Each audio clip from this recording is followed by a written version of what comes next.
Cítíme stále silnější vliv robotizace v logistice pro repetitivní úkony a proto i my jako jedna z předních fulfillmentových společností jsme si vše chtěli vyzkoušet v našem provozu a podmínkách. Chtěli jsme zjistit možnou výtěžnost a návratnost investice, proto jsme robota nasadili na proces, kde picker vychystává do boxu, které pak robot odváží k balícím stolům.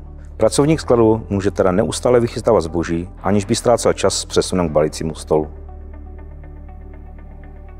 Umožnil nám provádět rutinní úkoly rychleji a přesněji, což vedlo k celkové zvýšení efektivity a produktivity práce. Robot byl nasazen na část procesu pikování B2C a pomohl nám odvést více než 7 000 objednávek za měsíc, čímž jsme dosáhli zvýšení produktivity o 15,5%.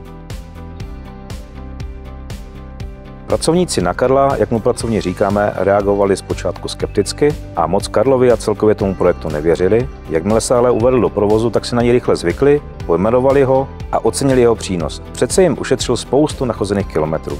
Zvláště pak oceňujeme, že je můžeme použít během špičky roku.